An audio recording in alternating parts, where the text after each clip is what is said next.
CJ will tell you. Are now we're live. Okay. Great. I don't have to tell you. I don't have to tell you the deal. Sometimes when we have guest hosts, I tell them the deal. No, tell me the deal. You know the deal. You know that. Tweet out the link for everyone. How we doing, AU? You're not allowed to talk about the game here. Sorry. Really? What are we talking about? First 2 minutes. Are you not? Oh, you're not a YouTube guy, are you? Are you ever a YouTube guy? No. I think actually the rebroadcast of the live pod might be the first time I've ever watched a full Ricky Sanchez thing on YouTube. So the first 2 minutes, that's funny because you listen to almost you listen a lot. It's not like AU's not a listener, but you're not a listener. You're part of that. You know what I mean? But for the first 2 minutes on YouTube, it is called the filter in, and we just hang out to let people get into the YouTube because they're not there right away. Gotcha. So I don't start until 2 minutes. So if you have any jokes or anything. Any jokes? Have you heard the new Metallica album yet? I've not listened yet, which is stunning. I liked the first single, and then I did not like the next two that I heard very much. Mm-hmm. So I decided to wait. What do you think of it? You like it? Yeah, it's good. I mean, they're definitely just in the business of making like capital M, capital A Metallica albums now. Like they'll never do anything even remotely close to like a Saint Anger or Lulu again, and they'll just kind of crank these out every few years. Lulu, wow, a Lulu. I'm a Lulu guy. I'll come on to Carl sometime and talk about my love for Lulu. But you know what we should do? We should do a Saint Anger and Lulu pod because I'm a Saint Anger guy. I'm glad to hear that. Yeah, but, it's fine. I mean, it's a satisfying Metallica album. It's probably better than Hardwired, the one before it. It does have a song called "If Darkness Had a Sun" on it, or if Darkness was, if Darkness Had a Sun. That's a tough thing. That title. Last Metallica thing, then we'll get going. I do think I was watching them on Stern, and I feel like Hetfield's voice is like back or something. Yeah, it was gone. Yeah, a lot of people saying that about this album. Yeah. All right, let's do this. The Rights to Ricky Sanchez podcast is proudly presented by DraftKings Sportsbook. Sign up for DraftKings Sportsbook by using promo code RTRS and brought to you by LL Pavorsky Jewelers. The Rights to Ricky Sanchez listeners, go and get engaged. Big Barker Therapeutic Dog Beds. Get yours at bigbarker.com/Ricky. And Stateside Urban Craft Vodka, the official sponsor of the Corner 3 newsletter with Zoe. StatesideVodka.com. I think they sell this on the site. The Surfside Yeti. There you go. On the show today, boy, that was just that was a draining win over the Brooklyn Nets, but ugly wins still count as wins. Was that PJ Tucker's game? I don't know. We'll have to find out. Was it BBall Paul's game? I don't know. We'll have to find out. I sure do know they wouldn't have won without either of those guys. Oh, and by the way, Joel Embiid ended up coming up pretty big, and so did Tyrese Maxey too. And filling in for Mike, who is on his European honeymoon, but seems to be tweeting as if he's watching the games anyway. Just lucky guesses. Yeah, Andrew Onderberger sitting in for one Mike Levin. Hey, if you're watching on YouTube Live, we do the pod live every time we do it, but it is after every playoff game. You can watch it. So subscribe to the YouTube. We have now passed 10,000 subscribers. So CJ keeps his job, but subscribe on YouTube. And while you're on YouTube, if you haven't watched it yet, Live Ricky 5 is on YouTube. Definitely our best video recording of any of our live shows ever. It was a lot of fun. So you can watch that. I did mention Stateside. Now, I'm not going to lie to you and tell you that I'm drinking Stateside because I have made the commitment to only drink when I don't have work the next day. I don't say weekends because I might have off on a Thursday, drink on a Wednesday, but that's not what's happening. But I do love Stateside. I love when I'm at home. I love Surfside. I love the vodka sodas. But I'm like a straight Stateside guy. No ice, no water, no soda, no anything. Just straight. Anyway, the Surfside iced tea and vodka is amazing. All the different flavors, the peach tea, the iced tea lemonade, all that. The sodas are amazing, and just the straight vodka. Go to statesidevodka.com, but you got to be 21 to drink it. Without any further ado, Amos and the chef. Larry, sweetie, the man is here.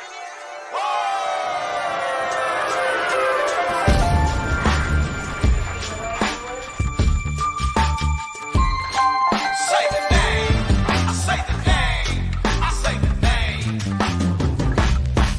We were right, y'all. We were right. Even when it went wrong, we were right. We was right, y'all. We were right. So say the name. Say the name. We were right, y'all. We were right. Even when it went wrong, we were right. We were right, y'all. We were right. So say the name. Say the name. Say the name.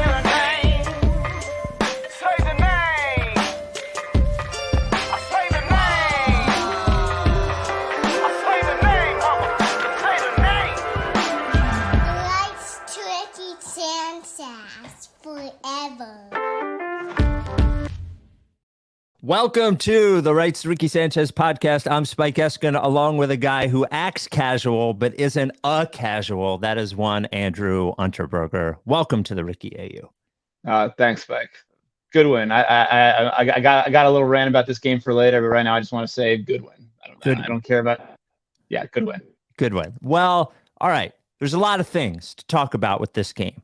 I feel like without Mike here, I've left go on the last pod, and I was like, I have something for every guy on this team. Without Mike, I got to have something for every guy on this team. But I agree with you. It was a good win. Sixers covered. Good teams win. Great teams cover. Shout out DraftKings. What was the line? Was it 10? It was 10. It was 10. One thing I thought as I was watching game one, I mentioned in the game one pod, and I've continued to think, is Sixers are just much, much, much better than the Brooklyn Nets, and they cannot dick around. It would be a shame. Last year's Raptors much better than this year's Nets, but I still feel like the last year in that Raptor series, they dicked around a little bit, and Embiid ends up getting hit in the face. Like, you dick around too much, you play one too many games, and bad things happen. And they can't dick around. And I thought that this is a series they win in 4 or 5, hopefully 4. And even if it's 4, there ends up being one game that's just a fucking struggle. Like, even if they sweep them, there's one game that's a struggle. This game was a struggle. Even though the final score looks as if the Sixers dominated them, it was an incredible slog in the first half. I would make the assertion, and you know that I would, that one Tucker offensive rebound to kick back out to Maxey, it changed the game. It changed the tempo of the game. It was a conveniently timed offensive rebound and kick out. So you're right. This game was a struggle, but let me ask you. Yeah. Were you ever actually seriously worried about this game? Not that the Sixers might struggle for the duration of it, but that they might finish the game with fewer points than the Brooklyn Nets. I did. And that might not have been fair, because I do not think this, I've been very clear about what I think this Sixers team is capable of. That aside, I did not give them credit in this game for how they've been different this year. And that is, games like this, they would just dribble the ball off their foot until the end of the game, until it's over. They lose by 7. We get on here and we bitch. But all year they have been more resilient. Like, they've grinded out wins like this that they previously haven't, and they deserve I would say, the benefit of the doubt that you were giving them, and I didn't. I assume you didn't ever think they'd lose this one. No, I didn't. So I will say that before the game, I mean, I definitely went into this series thinking there was a pretty good chance that they would lose one of the first 2 at home. Mm-hmm. Matter of fact, I have that Nets fan coworker that I interviewed for the site recently, and I told him before game 1, like, good luck on one of your 2 chances of winning a game in this series. And I thought if they win game 1, maybe they'll get one in Brooklyn. If they lose game 1, maybe they'll get this game 2. If they don't get either, it's done. It's a wrap. Yeah. And look, the Sixers played not great in the first quarter. Missed shots. Nets hit a bunch. Bad turnovers. Couldn't get Embiid going. Harden, we'll certainly talk about him, sure. And at the end of the quarter, they were tied. And they were worse. They were so much worse in the second quarter. Harden looked like he was playing a different sport than the rest of the guys, not in a good way. Nobody was hitting. Embiid still couldn't really get on track. Cam Johnson goes nuts. Everything that could go wrong pretty much does. And they're down 5. Yeah. Like, they should be down 15 if the Nets are a serious team in this series. Mm-hmm. And people are going nuts on Twitter. Charles Barkley's killing them at halftime. This is why I can't take the Sixers seriously, because blah, blah, blah. Last game, they were up 5. This game, they were down 5. Within 3 minutes into the third quarter, deficit was gone. Sixers had the lead. They didn't give it back, aside from some bucket swapping here and there. This game was never seriously in doubt, I don't think. And it wasn't just that the Sixers were going to turn it on. Like you're right that we should give them more credit than we have in past years, but I don't even think that was what was happening here. I think they're just a better team. The Nets needed to take like advantage of every opportunity they got. They took advantage of some, but not all. And eventually this game was going to even out and the Sixers were going to take control. That's exactly what happened. And final score, they won by what, 12? Mm-hmm. Like I think there is only one really, like, I mean, obviously a lot of things didn't go right in this game and some things they're going to look at and be not so happy with themselves. There's only one thing about this game that I'm worried about, and you know what his name is. We'll get to it. I don't want to do it if we do it in the first 25 minutes of the podcast. That's why I alluded instead of citing specific. Fucking this is the problem with doing it live is the commenters. I get the comment. Don't worry, we're not going to do the Harden thing in the first 25 minutes of the pod. I want to be fair to Charles and what he said, because I don't think it was unfair what he said, because I wrote down the quote. He said, a lack of effort and intensity is why I don't trust the Sixers. That is how they looked in the first half. I think you're actually painting the first half with an incredibly favorable brush. But I do think Harden is a lot of that, for what it's worth. Yeah, and like if you take out Harden, and look, he's like that. That's like saying if you take out a -30 when everyone else is sort of breaking even, sure, right. That's a big thing, the Harden thing. But I mean, you couldn't fault Embiid for effort when he's grabbing 15 boards in the first half. You couldn't fault like Maxey for effort. Like Tobias even was really getting on the boards and scrapping and doing pretty good stuff even when the shot wasn't going down. I mean, they look when they're like that, they look mopey, and I think that can sometimes translate to effort, you know. But to your point, Harden is part of that. He's definitely part of that. So why don't we, before we talk about Embiid, because Embiid was, you're right, he battled in that first half, and it's been a strange series for him because of how they're playing him, but was really excellent in the second half. But before we do that, I think Maxey, you know, if you were to pick out one player why they won this game, it's Maxey. And he's done that over the last 2 years several times when like the rest of the Sixers just don't have, it seems like he is the guy on offense when everything else is a slog and nobody can get, and nobody knows, it seems like it's the first time they've all played with each other. Maxey is the guy. It's almost like the rest of the Sixers being so slow makes him look 3 times as fast. It's almost like it shocks the other team. Like, where the fuck did that guy come from? But he was huge. He was due for it after he had a really blah first game. I thought he competed on defense. Now look, guarding Spencer Dinwiddie at this point seems like it's guarding like a guy should be playing overseas at this point. He stinks, but I thought he competed on defense. But it's amazing how that like step back into the side corner 3 has become like almost a guaranteed shot for him. He got to the rim. He finished around the rim. I'd probably shot 4 or 6 free throws. He's not really ever been great at getting to the line. Yeah, I think if you were to pick out one guy, aside from PJ Tucker and Paul Reed, if you were to pick out one guy, I thought that this is like the Maxey game. I thought he was great. Yeah, no, I mean every game is the BBall Paul game. I think until it's like emphatically not. Like wasn't there one year where you titled every podcast after like an Alice in Chains song or something? I did a lot of 90s songs. Yes. All right, I think this is the year where every podcast is the BBall Paul game until he's just like a -20 and like, you know, shoots 2 for 8 or whatever. Yeah. But yeah, no, I agree with you. I mean, Maxey definitely gets he's the bell ringer for tonight. And the thing he does that like you take for granted maybe on some teams, but never on the Sixers, is that when he gets open 3-pointers, he hits them. Yeah. And like even in game 1, he was definitely not on his game. He was kind of sloppy around the basket, not contributing that much overall. But he had 3 opportunities at wide open threes from the wing, and he hit every one of them. And like those are such killers when they don't go in, and they often find the guys that aren't reliable at hitting them. When they find Maxey, he fucking cashes them, and like that's just such a big thing for this team. Plus all the energy stuff, you're 100% right about that. And the funny thing is, I saw Sixers Adam tweet about this, and I noticed it too in the box score. Maxey got to I think 23 points about halfway through the 4th quarter, and still hadn't registered like a single other statistic, like no rebounds, assists, steals, blocks, something like that. And like we talk about Maxey scoring being kind of a luxury on this team sometimes because, you know, he sort of plays the same position as Harden in some ways, and like the sort of the speed and the scoring and the shooting are sort of the only things that he contributes sometimes.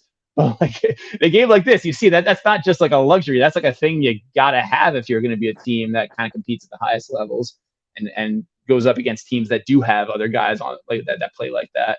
And so and he did contribute. He's gotten really good at playing that kind of free safety role where he'll tip passes or he'll intercept them outright. He got a couple of rebound tips in the fourth quarter that were big, but it's the scoring, and that's the only thing we really need from him. But we get it from him, and yeah, it was unbelievably huge tonight. Great game, great to see him show up in the series, and I think he's gonna have a lot more games like this. I don't think it's a luxury as much as it doesn't usually come from a starter. And when I've said that he is he reminds me of a six man, when I talk about him being that, it's just more of like what his job is on the team. And by the way, he hasn't grown into being something different than that yet. He's not a great creator. He's not a good defender yet. Like all of those things, his skill set, he belongs starting on the team. I'm glad that he's starting on the team. I'm not campaigning to get him not to start, but I do think on this particular team, his skill set actually fits perfectly because that's what he does. The most amazing thing to me still, I'm just still fucking blown away about how good a shooter he is. And I remember texting all last year, because I didn't buy it, Clement from stateside, who goes to like almost every game. And after every game that Maxey would go like 4 of 7 from 3, he would text me, he'd go, "Shots real." I'd go, "Nah, looks like he's throwing a bowling ball up there," every time, until I think it was probably by the playoffs. I was like, all right, fine, I believe it. And I still, even watching it, the ball looks too big for him or heavy for him or something, but it goes in every time. He's become an outstanding shooter. And to your point, really, really dependable. Yeah. And there was that like stretch for about a month, maybe in February, March, where the shooting was starting to get kind of erratic and like a lot of the shots were rimming out. And like you did have to kind of have the moment where you wondered, like, was last season the aberration? Were we just getting too high on the kid? And no, I mean, yeah, he was even hotter than he was cold the next month. And now he's Tyrese Maxey again. The Rice to Ricky Sanchez is brought to you by Big Barker Dog Beds. CJ, could you go to my Twitter and find the birthday tweet about my dog with the pictures? I just want to put up, there's a couple of great pictures about my dog. I love my dog. Happy birthday, Rebel. His 9th birthday. Rebel sleeps on a Big Barker, and because he sleeps on a Big Barker, he's 9 years old, but he runs around like he's 2 years old. He's fucking lunatic, because the Big Barker is engineered by experts to keep your dog springy like that. Most dog beds, not beds. Glorified pillows. You can't sleep on a pillow. You'll wake up with your back hurting, all that kind of shit. Dogs are the same. They need a supportive mattress. And that is the difference with the Big Barker. There's my wife and Rebel. Happy birthday, Rebel, 9 years old. But the picture, there's him eating his birthday cake. But the picture with him and the motorcycle, yes. It's the greatest picture my dog has ever been taken. Look at that picture, you. He looks like he's high. It's an amazing photo taken by my dog walker. Happy birthday, Rebel. But that is the difference. It is and you can see when you look at it, go to bigbarker.com/Ricky, bigbarker.com/Ricky. The important thing about going to that link is you get the Process Pup patches that you put on the bed. You send us a picture. We put them in the Process Pup gallery, throw them on the Instagram. But when you go to bigbarker.com/Ricky, I swear, without even touching the bed, you can look at pictures and go, oh, that's different. Oh, when the dog's laying on that bed, the dog's not sinking all the way to the ground. Dog's being supported like your mattress is. You sleep on a supportive mattress. You know how you would feel if you go to some shitty Airbnb, you sleep on a bad mattress. You know how you feel. You got to treat your dog the right way. It's your entire job. Make your dog's life awesome. Bigbarker.com/Ricky. 10-year warranty. The foam doesn't flatten or they replace it for free. 1 year at-home trial. If you don't like it, if your dog doesn't like it, they give you a full refund. They pay for the shipping. It's handmade in the USA. Big Barker Dog Beds. Oh, wow. Yippee-yo, yippee-yay. That was uninspired. So Embiid has been such a strange series for him, considering the year that he's had, right? Here was a year where he was just a scoring machine. And not just a scoring machine, but sort of different. He's always been a good mid-range jump shooter, but so much of it has come from there, right? So much of it has been him facing up from 15 to 17 feet away and just basically daring the defender to do anything. He shoots it over him. He, pump fakes him. He's running pick and rolls with Harden. And this series, the Nets have decided they're just not allowing it. And they double team him every time he touches the ball. And aside from a few instances in game 1 and a few instances in game 2 where he forced it, he has taken exactly what the defense has given. And sometimes, by the way, he doesn't even create a shot out of that pass out. He just passes it back out to whoever the ball handler is, whether it's Maxey, whether it's Harden, and then they reset again. But sometimes, if they're spaced the right way, which is, by the way, like they should have Embiid only on a side with one other guy who's far away from him. But if they're spaced the right way, they're 2 passes away from a wide open corner 3. Or sometimes if Embiid gets aggressive, they're 1 pass away from a wide open 3. Or even, which happened a couple of times during that run in the third, there's a wide open 3 for Tucker in the corner, which they overhelp on that. And then you wind up with Tobias Harris wide open in the dunker spot, which happened a couple of times. And he's been patient and he grinded defensively in both games and grinded as far as rebounding goes in this game. And then when the Nets just couldn't take it anymore, just the offense really came in the fourth and he just sort of willed points. It was a great game from him. It's an ugly game, but I thought it was a great game from him. Yeah, and without getting into the Harden part yet, but I do want to talk about the sort of Harden and Embiid pick and roll, because whenever things have kind of gone wrong with the Sixers offense in earlier parts of the year, we sort of looked at them and go, why aren't they running the pick and roll? Mm-hmm. And this series has kind of flipped that on its head, where I think the team kind of came alive when they stopped trying to do that in the third quarter. They just had Harden enter the ball to Embiid. He kind of spaced out. Someone would come to help. Embiid would swing. Harden would either swing to Tyrese or swing to Harden. Harden would probably find the next guy after him. They get an open 3 out of it. Or again, like you were saying, like Embiid tries a more ambitious pass to get a wide open 3 out of 1. But they sort of solved the Nets in this game by kind of removing Harden from the equation and just sort of putting it on Embiid at the nail, not trying any sort of switch hunting or pick and roll action, but just get him in single coverage, wait till the double comes, bang. But yeah, I mean, like I think that even though his stat line didn't look great through 3, and I don't know, you probably saw the tweet, I think from Mike Lynch, that said that he's the first player since 1997 to have 15 boards and 5 assists at the half in a playoff game. It hasn't happened in 26 years, so he was still contributing. It wasn't like he was a non-factor, but yeah, the points were not there, and there was a stretch, at least in the third quarter, where he was getting a little sloppy and trying to force the issue, and end up like 8 turnovers. It's too many, obviously. But you're right; it was still a great Embiid game, and it's the sort of thing that some people might point to the points and say, like, how can your MVP only have 12 points through 3 quarters when he's getting guarded by Dorian Finney-Smith and Royce O'Neal? But MVP games kind of come in all shapes and sizes, and kind of have to come in all shapes and sizes over the course of a long playoff run. And so to be able to get 2020 and 7 or 2019 and 7 plus 3 blocks and awesome decision making and awesome defense, that's what you want to see out of Joel. You want to see him not force it. You want to see him take what the defense gives and still be effective and still be the hub of the offense. It was a great game. And then, yeah, when it came time for him to get his, he got his. There's nothing else to really ask for. I agree. 8 turnovers is too many. It's definitely too many. Yeah. But the only context I want to add, it's too many. It's too many. It's too many. It's too many. I'm saying it out loud. It's too many. The only context I want to give is that, like, there have not been any games this year in which he has had to pass out of double teams at his spot as many times as he has in the last 2 games. There haven't been as many opportunities for turnovers as he's had these last couple of games. And he's not Jokic, right? I mean, that's not specifically what he is best at. So while I don't want him turning it over 8 times, of course, I think, and by the way, he wasn't the only person sloppy with the ball on the Sixers tonight. No, he was not.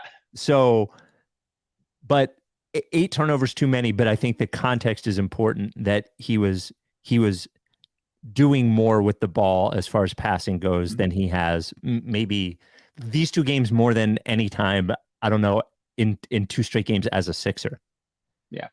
And so one of the comments points it out, but 2 of those turnovers came like the dead last minute of the game. You can pretty much write those off. If it was 6 instead of 8, that that's bad, but it doesn't look quite as bad. And, so it's definitely a forgivable number, but just a couple, maybe one or two fewer trying to, drive into the double team or, passing out without really checking to see that there's a guy there first, like that sort of thing. But if that's the biggest fault of this Embiid performance, and it probably is, then that's fine. It's still won by 15. He was by far the best player in the game.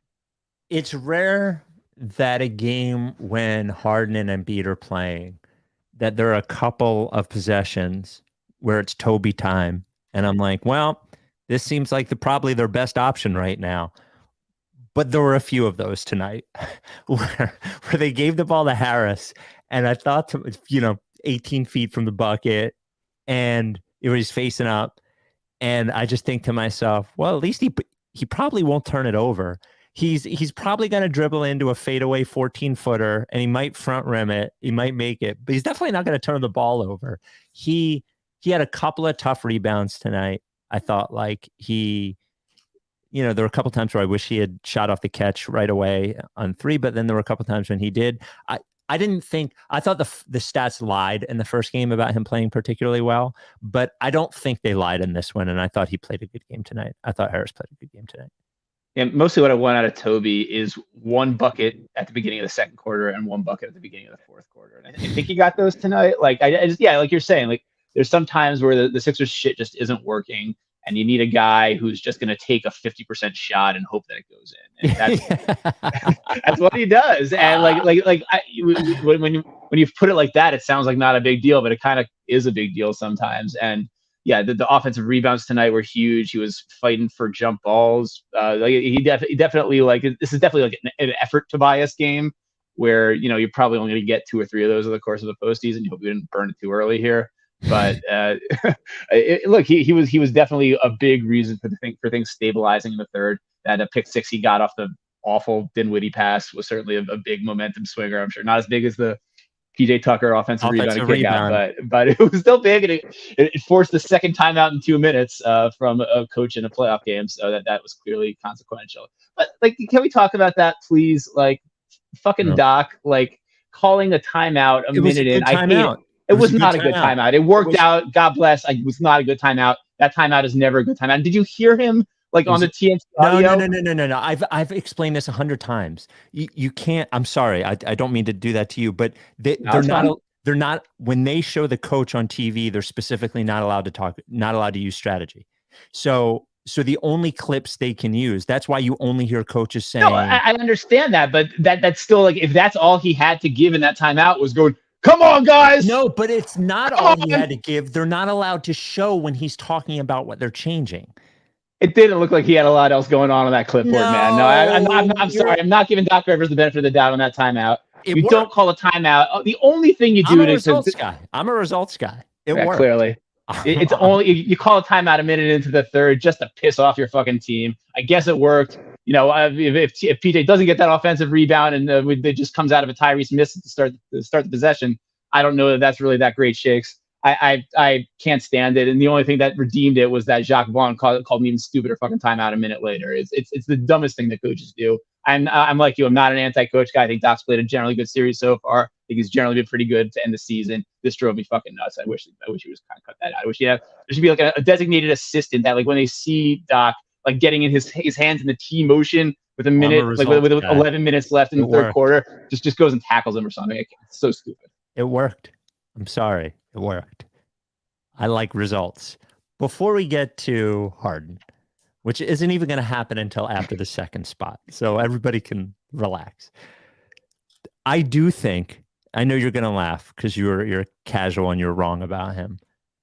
I do think that Tucker has shown in both of these games, and Paul Reed, by the way, in this game too, the energy of both of those guys was, if you take Maxey's energy offensively and you say, put it into offensive rebounds and defense and that sort of stuff, that's what Tucker and Paul Reed are doing. It is that frenetic energy. It's getting rebounds that nobody else will get. Paul Reed had a couple of great offensive rebounds, had one tie up where he didn't get the offensive rebound. Then he ended up getting a jump ball out of it, had a couple of big buckets. And Tucker, did not score, but he had a couple of really important offensive rebounds. And I think it is meaningful and it is notable in Tucker in this case that you're in a starting lineup where you have one guy who scores 33 a game. You have another guy who's one of the best scorers of all time. You have another guy who's scoring 15 a game, and he's angry that he's only scoring 15 a game. You have Maxey who's scoring 20 a game. It's nice to have a guy who does not need any stats to make a difference. And I just thought I appreciate his devotion to the cause and not getting those stats to prove that point. But yeah, they won again. You're right. And I don't want to get too much on PJ. It infuriates me when he goes whatever over 4 from 3. But he at least took the shots. Like the only times I really get on PJ are when he's just pump faking and driving to nowhere with 3 seconds left on the clock. When maybe like there was a guy within 5 feet of his airspace, but he probably still could have gotten the shot off. If he has a cold shooting game, that's going to happen. I'm not going to kill him too much for that. I do, man. The layups when he kind of does the up and unders around the basket with the shot clock expiring. We're not doing hating. I'm going to turn you off. You know what it looks like? Just allow me this one comparison, and then I'll get off, and I'll move to much happier subjects with Paul Reed. It looks like did you ever used to go bumper bowling when you were a kid, and you knew you couldn't shoot it straight on, so you just kind of caromed it as hard as you could into one of the bumpers and hope that it would kind of angle its way into the pins at some point. If you just kind of got the crazy angle going and had it going back and forth. That's what it looks like when he shoots those layups. It's just like he has no aim or sort of approximate idea of where he's actually shooting it, but he's just going to hurl it off the thing and hope that eventually he gets the right bounce on it. But look, it was a good PJ game. Those offensive rebounds were very huge. I mean, it wasn't a good game, but it was an acceptable game, whatever. Paul Reed is a beautiful, beautiful soul, Paul Reed. And then the thing that maybe gets lost in the shuffle too often with Paul Reed, because he's such a wild man sometimes, and because he occasionally throws the ball away trying to leave James Harden on the fast break and does silliness like that. He's got touch and he's got finesse. He has there's a control to his game now, not just in his movements, but in the way he lays the ball up now. It is so compared to someone like PJ who's just kind of hurling it off the thing. He's got a little kind of finesse to it now. It's a little kind of smoothness. Yeah. And I think the thing that he doesn't know quite when the right time to do that stuff is, but he does seem to be more skilled and have touch than you would guess for a guy whose biggest claim to fame right now is grinding. Energy guys like Reggie Evans, right? He can't do anything that revolves around a certain degree of microscopic ability, and he just doesn't have those other skills that aren't based on effort and hustle. But Paul Reed does. And that's why you kind of trust him to actually evolve his game out a little bit moving forward. Probably not so much, of course, this playoffs, but he's so good. You just gotta laugh sometimes at how good he is. Did you hear them talking on the broadcast about how he had to beat out Montrezl Harrell for the backup center spot? And wow, what a triumph over adversity, beating out fucking corpse Montrezl Harrell for the backup center spot. Unbelievable. The block on Dinwiddie at the end of the third was monstrous. The high five with Doc, I don't know if you saw that. Oh, I saw incredible. The two-handed high five. And then it looked like he wanted to bear hug him. He had his arms out like that. I thought they were going to see this sort of Rocky 3 embrace. It was unbelievable. And then the other thing, and I don't know if anybody else caught this, but it's probably my favorite moment of the entire Sixers season so far. BBall Paul gets called for an offensive foul, gets called for an illegal screen. He immediately, as if he's Embiid, calls for a replay. He's calling for a replay. Paul Reed, as if they care if Paul Reed fouls out. I love you, BBall. Calls for the replay. Doc is not even looking at him, is just yelling something else. And you see Dwayne Dedmon on the bench laughing, doing the replay signal. It is the best moment of the season. I love Dedmon now for cracking up, for noticing that. I love Paul Reed for calling for a replay. And I love Doc for ignoring him. I think we might owe Daryl an apology. Clearly it was worth it to get Dedmon just for that one moment on the bench and making fun of Paul Reed doing the fucking finger twirl. That was a beautiful moment. Yeah, I agree. So we had The Rice Ricky Sanchez, we'll talk about Harden in a second. The Rice Ricky Sanchez podcast is brought to you by DraftKings Sportsbook. We had 2 same game parlays today. I don't think either of them hit, but that's okay because we won the game. The first one, well, maybe we didn't. No, we didn't get it at all. You can make your own same game parlay instead of doing ours. The first one was Harden over 9.5 assists, PJ Tucker 1-3. Embiid over 32.5 and Maxey over 18. But you can make your own same game parlay at DraftKings Sportsbook. And then I did a BBall Paul and PJ Tucker same game parlay at plus 1,400. Look, you keep adding more legs. The odds keep going up. It's fun. I threw $10. It was plus 1,400. I didn't get it, but I had a good time. We love DraftKings Sportsbook, an official sports betting partner of the NBA. Use promo code RTRS if you are a new customer. Make a $5 pregame moneyline bet and score $150 in bonus bets if your team wins. Plus, even if you're not a new customer, a no sweat same game parlay every day during the NBA playoffs. You open the app, opt in, place the same game parlay on any NBA game. If it doesn't hit, you get a bonus bet back up to $10. There you go. So if you can lose your PJ Tucker same game parlay and get your money back. Download the app now. Sign up with code RTRS. New customers make a $5 pregame moneyline bet and score $150 in bonus bets if their team wins. Only at DraftKings Sportsbook with code RTRS. Got to be 21. See show notes for details. You ready for the Harden conversation? Do it. All right. So game 1, he hit 7 threes, I think. 7 of 13. Yeah. And did the game 1 pod with Adam Lefko. And we were talking about how those threes were great, but he was 1 of 8 from 2. He got blocked 3 times. And I didn't want to be, I'm known as an anti-Harden guy. I'm not anti, I don't quite believe. But we noted he didn't seem to have much lift around the rim, and he hit the threes, which are great, but if the threes don't go down, you get a little worried. And then in this game, you tell me if I'm wrong, but he reminded me of the Game 6 Miami Harden. Yeah. And I know this is like projecting, but he looked scared. He looked like he was throwing the game. Okay, I'm jumping off at that point. He's dribbling the ball off his foot. We're talking about the fourth quarter. He's basically giving the ball to somebody else every possession to run the offense. He had nothing, man. I mean, he was dribbling the ball out of bounds.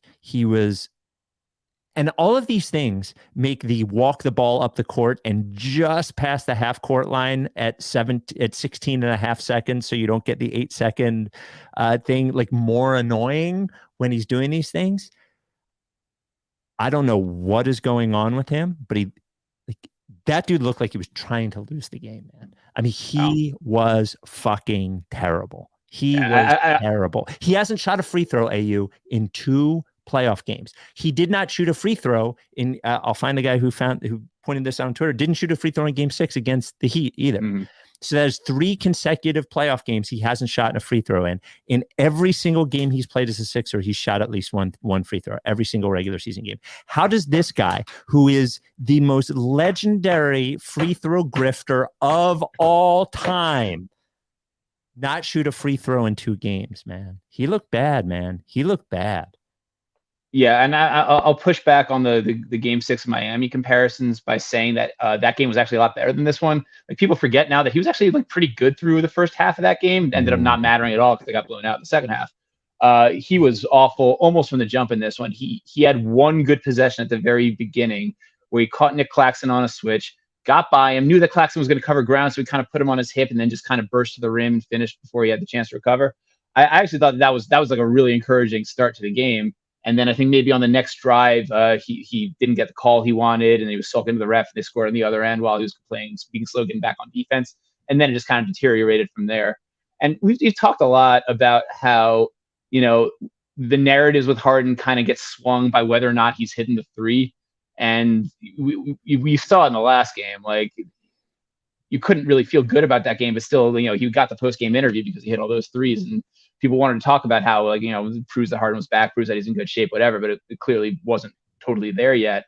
And this one, I wasn't even as concerned by the physical constraints, by the fact that he just played shitty, like, and he kind of played like pissy, like both shitty and pissy. That's bad. But he like started, he didn't get the calls he wanted. He started sulking, started getting really sloppy, started getting really lazy on defense. And it was interesting. I'll be very curious to hear his quotes from after the game, because they definitely made a pronounced move in the second half. I mean, I talked about this a little bit already, but they took him off the ball.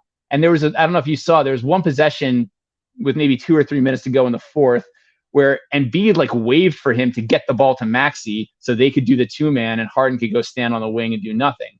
Like and to a certain extent, the fact that he was able to do that and say, okay, I don't have it tonight. Clearly I'm in a foul mood and just kind of shit in the bed or whatever.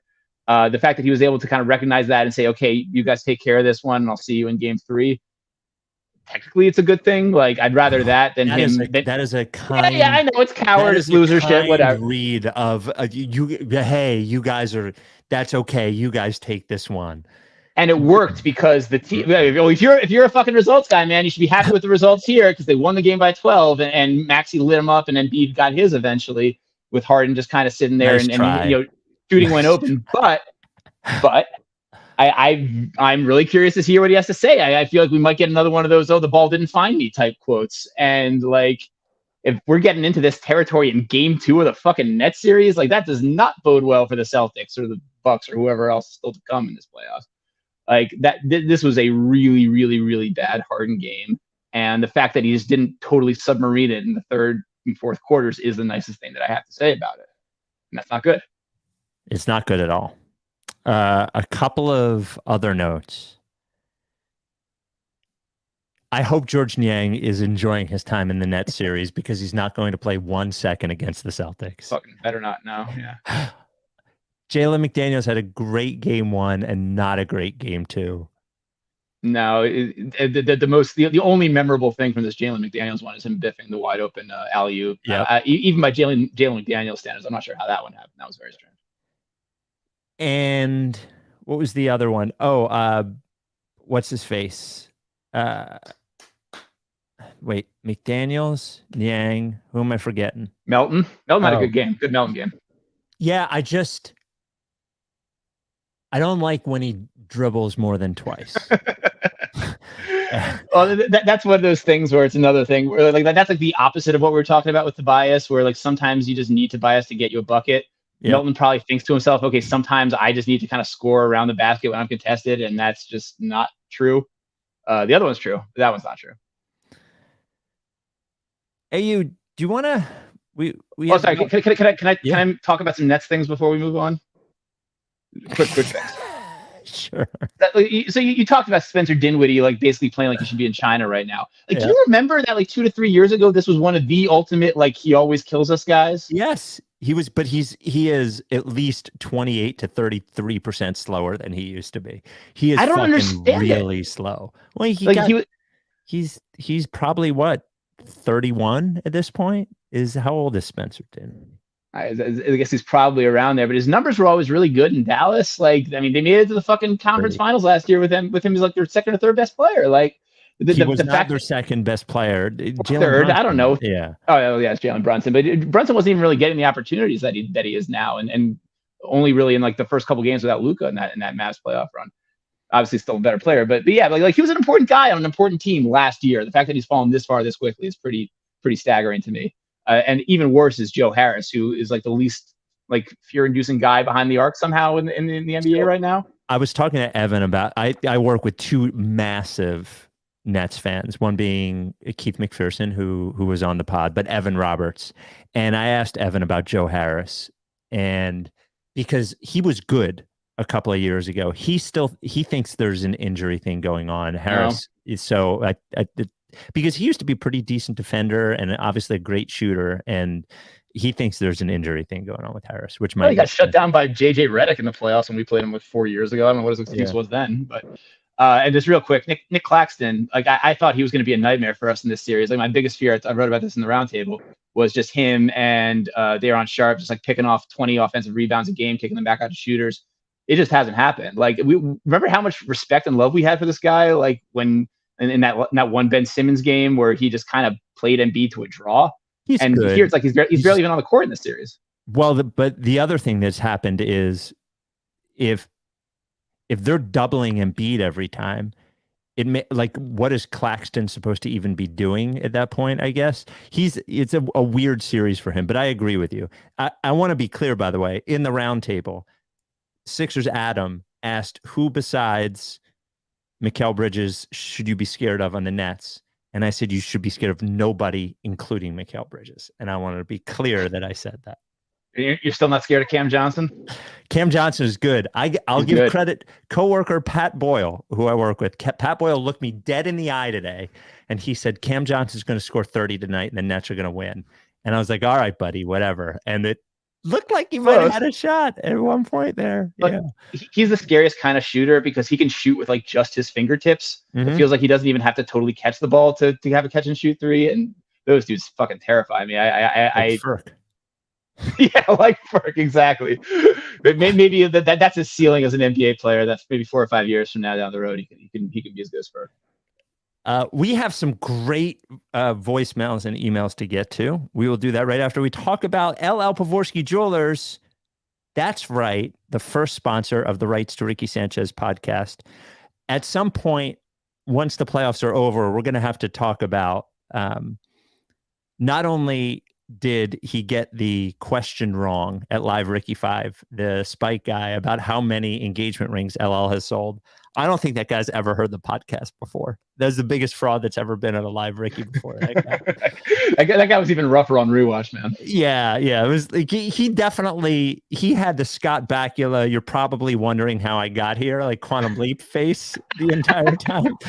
LL Pavorsky Jewelers, the first sponsor of the Rights to Ricky Sanchez podcast. The original, the OG, has sold 320 engagement rings to Rights to Ricky Sanchez listeners, and we love him.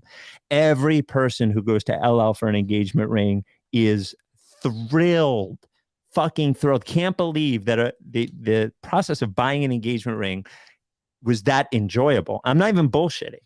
That it's something that will stress almost everybody out, and LL makes it easy. One of the things he does is, like, he wants an appointment with everybody who comes in. He wants to be able to spend time with you. And whether you're spending $1,000, $100,000, whatever it is on an engagement ring, you are treated excellently. I love LL. I think he bought like 10 posters, by the way, at Live Ricky 5 too. The guy's a fucking lunatic. 707 Walnut is where the store is at, where it's been for 35 years now. If you want to make an appointment, 215-627-2252. By the way, if you're not in the area, that's cool. You can do everything over FaceTime, everything over Zoom. He's done that with a bunch of listeners as well. 215-627-2252. Email him, lee@llpavorsky.com, or tweet at him at @llpavorsky. Lee is a generous supporter of Providence Animal Center and Mama T's Community Fridge, our charities. LL Pavorsky Jewelers. Both as wild and as smooth as Paul Reed. There you go. Rights to Ricky Sanchez at gmail.com is where you email us. We give some emails and voicemails. This comes from Patrick. Hey, Spike, Mike, and CJ, do you guys miss the trust the process chants during the playoffs? They seem to have been replaced with MVP chants once Joel became a serious contender for the award. I kind of wish the chant would have become a tradition that lives on for decades after the process. Once Joel wins MVP, should we bring it back? I hadn't thought about them in a while. I do miss it a little bit. It was kind of neat that it happened, I guess. I mean, I miss like chants at the games in general. There's been like a sort of lack of energy, like aside from BBall Paul and the ref you suck that we're bound to get every game. There's been a sort of lack of ingenuity and creativity with the chants in the crowds these days. They just don't have the energy for it. I guess they're saving it for the Celtics series, maybe. Hopefully they'll show up then. But by the way, I conducted a Twitter poll before Game 1. Asking yes or no, will the Sixers get booed on their home court at some point during the first 2 games of the series? 70% of people said yes, and they were rewarded for their faith during the second quarter today when I think the Sixers went down 10 into a timeout, and they got the Bronx cheer. The B-ball Paul chant is one of the greatest moments in Process history. Very good, especially coming the story of B-ball Paul And then I hate to involve us in the story, but we are involved in the You B-ball hate to Paul involve story. us in the story. Well, we are involved in the B-ball Paul story. And the fact that we were scared to have him at Live Ricky, even though we knew we needed to have him because we were scared that he might get traded. And then we premiere it on the internet before the B-ball Paul chant game. The B-ball Paul chant is an amazing moment. It's not going to be the last time either. Well, it'll happen at least one more time this postseason. 833 Lickface is the voicemail number. I'm going to make sure this works before I even try it so I don't screw it up again. There we go. And we are connected. No, yes. 833 Lickface. Hey, Spike, CJ, and whoever is filling in for Mike right now.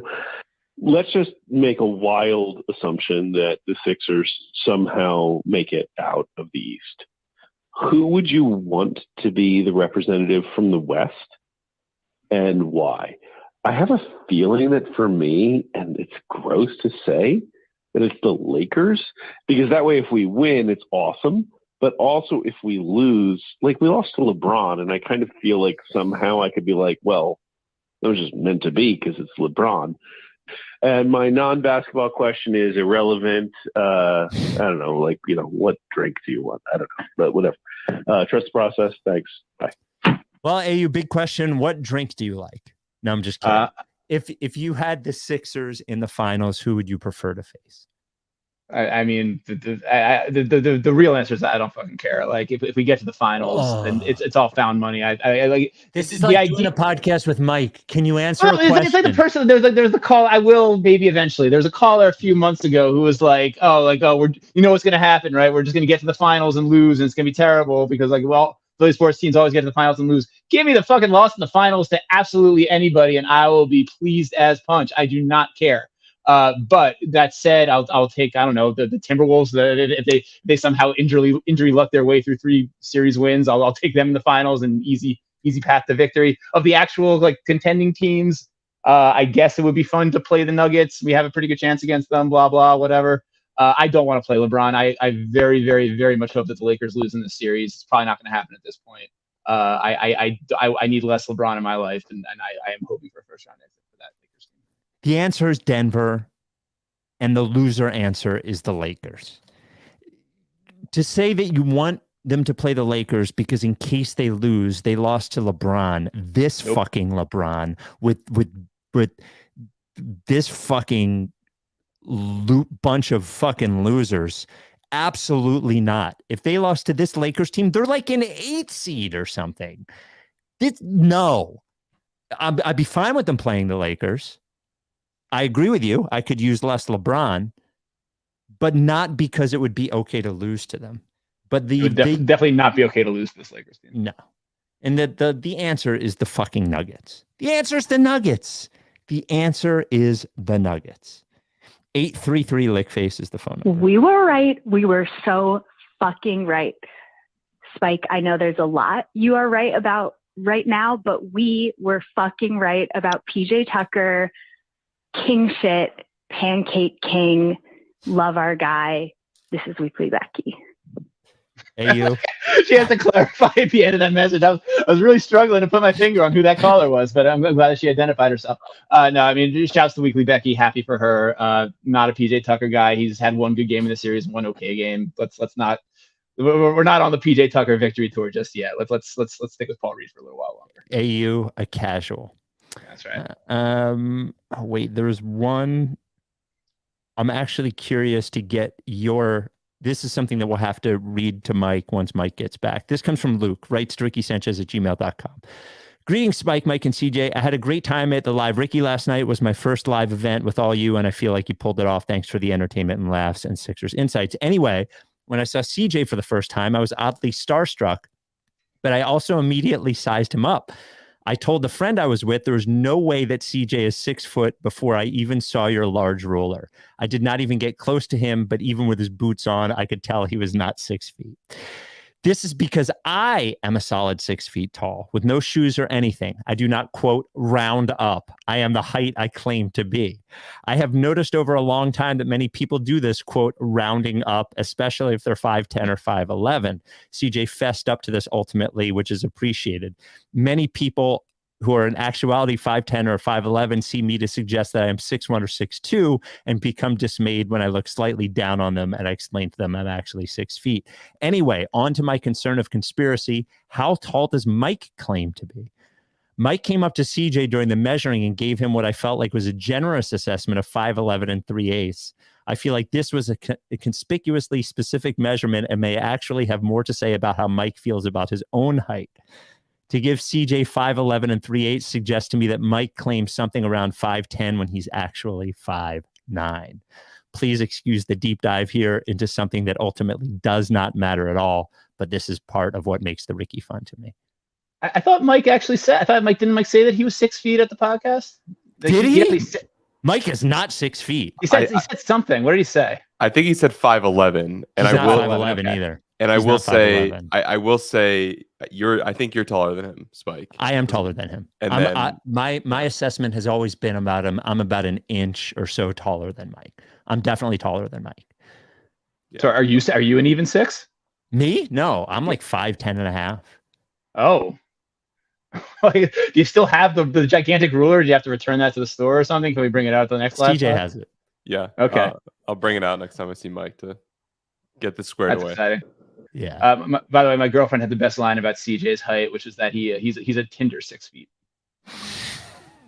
Respect. That's right. That's very funny. Yeah, and final voicemail.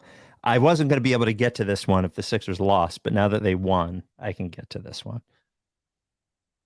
Spike, listen, you got to leave Ben Simmons alone. The best revenge is living well. You were right. Congratulations. We got to watch a once promising young athlete's mental health decline over the course of 5 years. Let it go. He's not on the team anymore. He doesn't want to play basketball. And you have a successful podcast. And you have a better working relationship with NBA GMs more so than he does. Let it go. Basketball question. What event needs to happen for you to stop talking about Ben Simmons? Non-basketball question. Are you okay, dude? You got a lot of anger at a guy 20 years younger than you who hasn't done anything to you directly besides console your father when his dog died. Anyway, love the pod. Take care. You don't need to know my name. Bye. So I took this audio and I put it through Chat GPT-4 and it spit this out.